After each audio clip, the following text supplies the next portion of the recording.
자꾸 전 스님이 뭔가 자꾸 이렇게 눈치를 주시는데 제가 말 못 알아들어서 지혜가 있어야지 파닥파닥 알아듣는데 답답할 거예요. 저도 답답합니다. 못 알아듣는 저도 답답합니다. 예. 우리 아까 서원가 그 두 번째 서원가 그 연꽃 나오는 비원에도 연꽃이 나오는.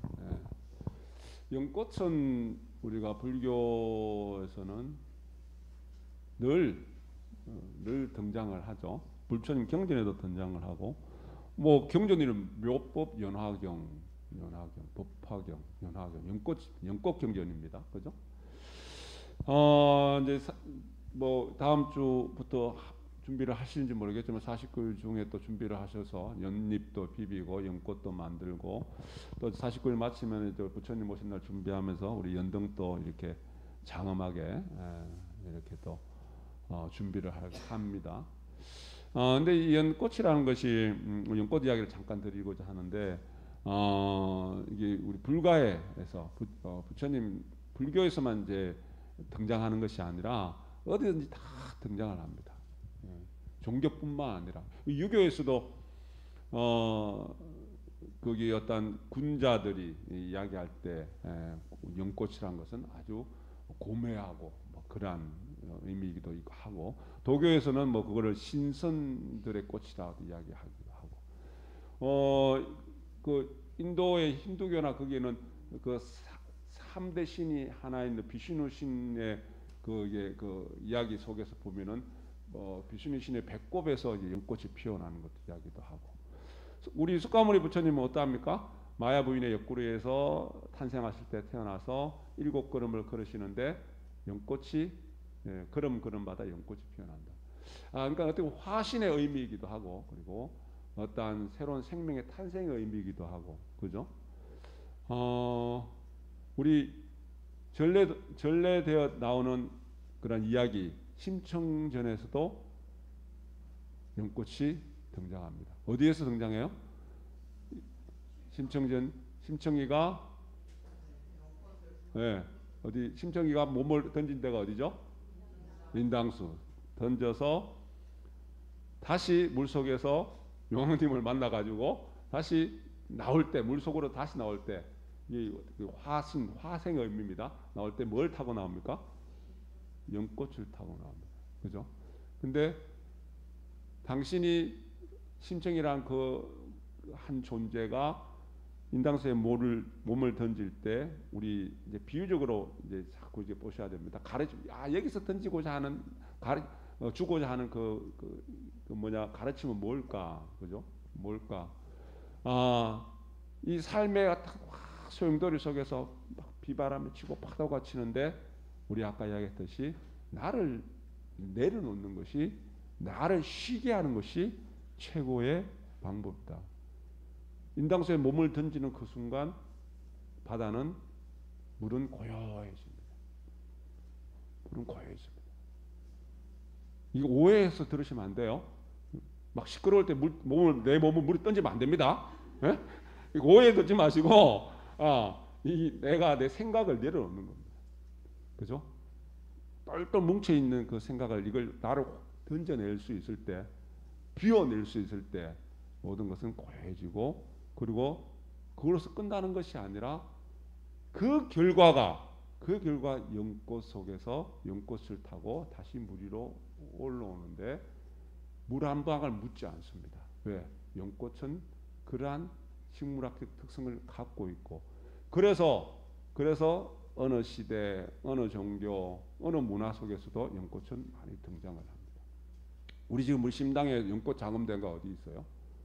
아직 등을 안 달았지만은 연꽃 우리 전면에 지금 조각되어 있는 것이 다 연꽃이죠. 그죠? 연꽃이고, 육자지는 본전이 어디에 있습니까? 연화자대에 육자지는 본전이 이렇게 올려져 있습니다. 그죠?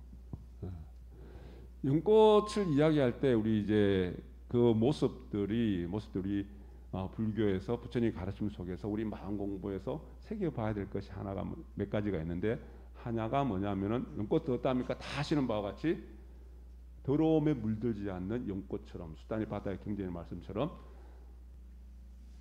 깨끗한 물에서 자라는 것이 아니라 더러운 물이라는 것은 이 인간 세상을 상징적으로 표현한 것. 종전님이 말씀하셨던 오탁악세, 오염되어 있고 탁하고 악한 세상에서 그 세상에서 나와서 꽃을 피우는데 하나도 물들지 않습니다. 오염되어 있지 않고 탁해 있지 않고 악에 물들지 않는 모습이 연꽃의 모습입니다. 이 보살님 각자님은 이 인간 세상에 스트레스 많고 복잡하고 신경 쓸 거 많고 그 속에서도 단아한 그리고 고운 연꽃의 모습을 가지고 사셔야 됩니다. 지금 보살님 각자님 가지고 있는 이 얼굴 모습으로, 요 모습대로 심당에 나가더라도 요 모습대로 요 얼굴 모양으로 사셔야 돼요. 찡그리지 말고, 네? 찡그리지 말고 연꽃 모습. 지금 짓고 있는 얼굴 표정이 연꽃 모습입니다.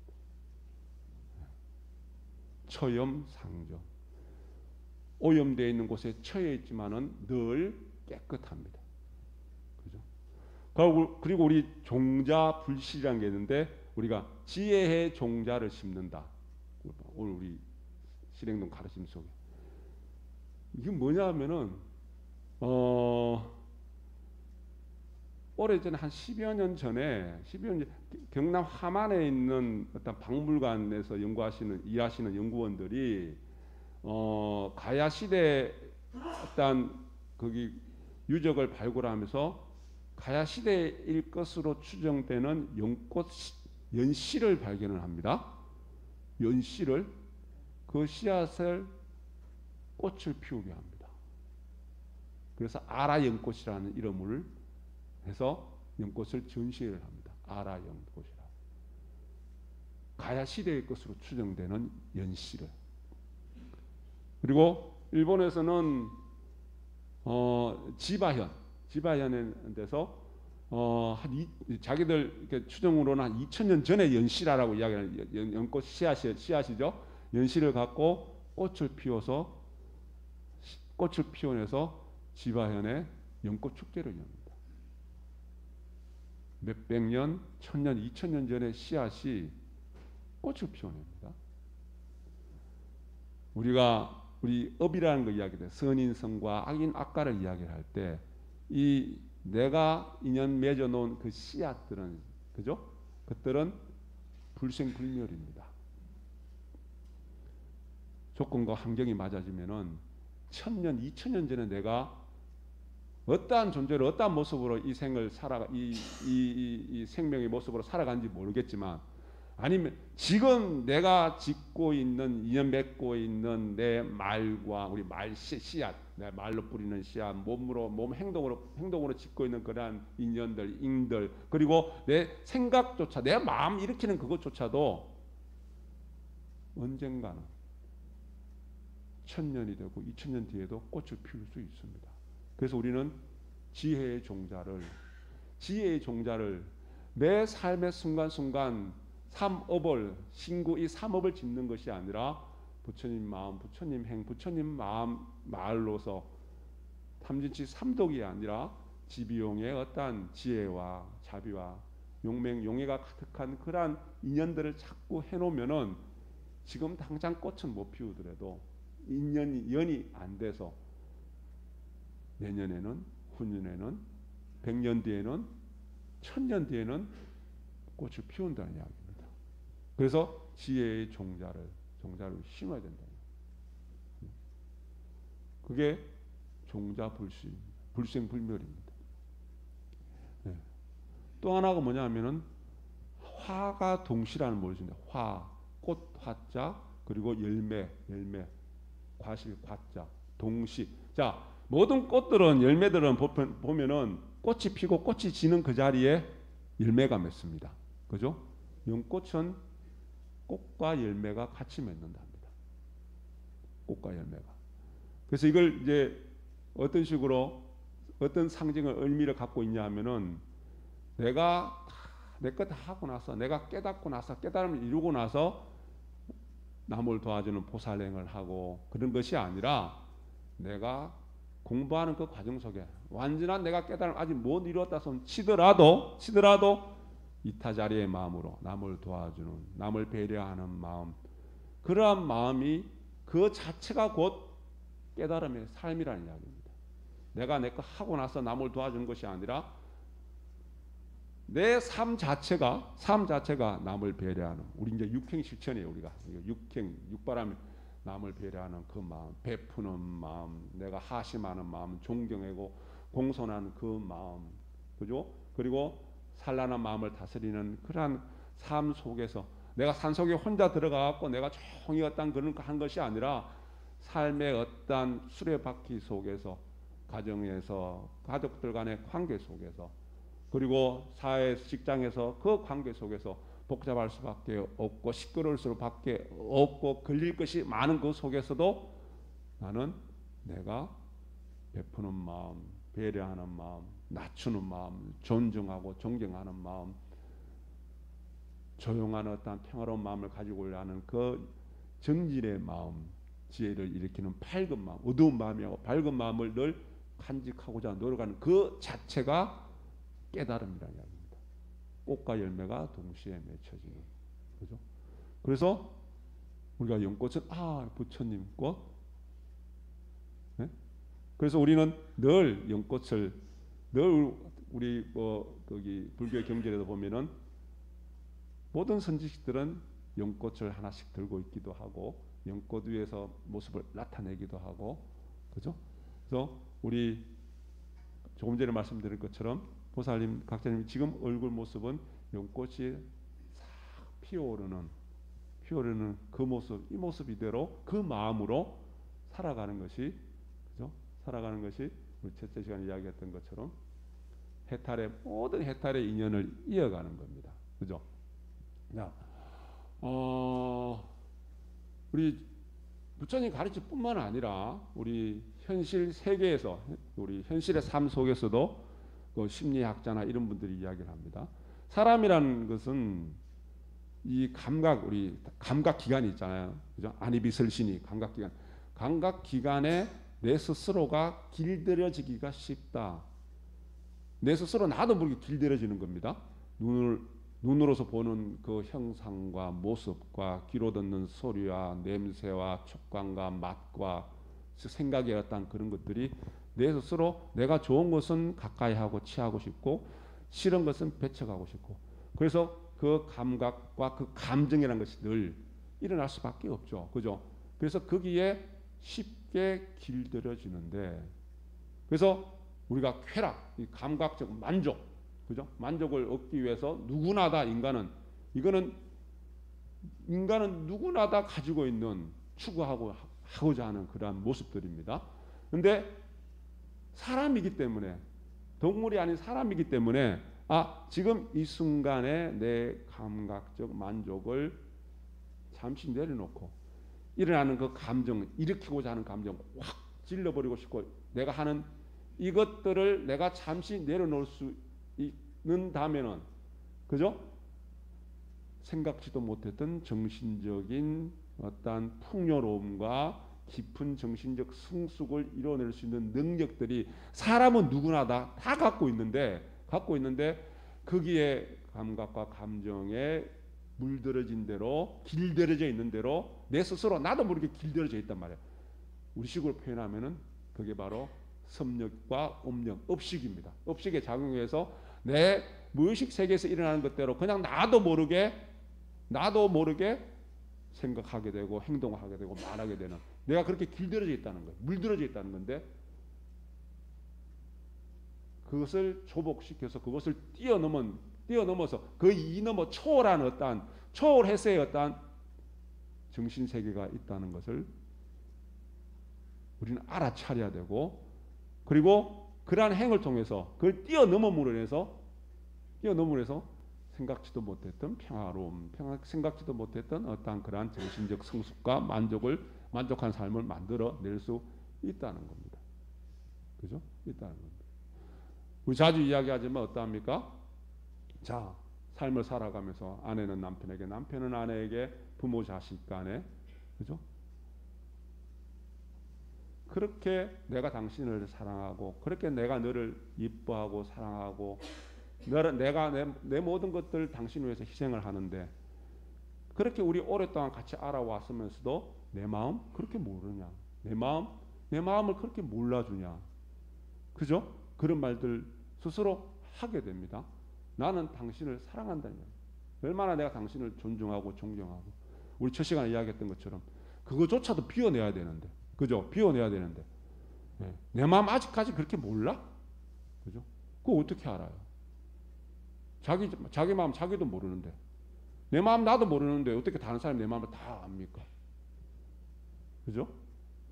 내 마음을 우리가 내 스스로 내가 고쳐질 때 상대가 고쳐진다 그래서 내 마음 정말 내가 절실히 내 마음을 알면은 내가 내 마음을 절실히 알면 상대가 내 마음을 압니다. 내가 아니까. 근데 자기도 모르면서 남이 알아주길 바래. 그죠? 휴식이라는 그 한자가 가르쳐주는 습관머리 부처님이 딱 생각이 났다. 그것처럼 내가 쉬어간다는 것은 제대로 잘 쉬는 것은 내 마음을 내가 타심이 아니라 다른 사람 마음을 바라보는 것이 아니라 자신 내 마음을 고요한 상태에서 들여다봄으로 인해서 내가 내 마음을 내 무의식 세계를 내 업식을 내 습관들을 내가 길들여져 있는 이 감각의 만족을 추구하는 내가 길들여져 있는 이 감각의 작용들과 감정에 일어나는 감정의 순간순간 모습들을 정확하게 내가 알아차릴 때 내가 그거를 뛰어넘어서 나를 초월해서 새로운 상상도 못하는 상상할 수 없는 불가사의한 그러한 세상을 내 삶을 내 인생을 내가 만들어내는 겁니다. 그죠? 그래서 공부를 하셔야 돼요. 왜 우리 요즘 자주 이게 그 매스컴에 나오시는 김형석이라는 철학자인데 100세가 넘으신 분이 있죠. 100세가 넘으신 분. 그분 말씀 속에 있습니다. 인생의 60부터더라. 우리의 인생은 60부터라 그런 말씀들 하시죠. 공감하세요? 동감하시죠?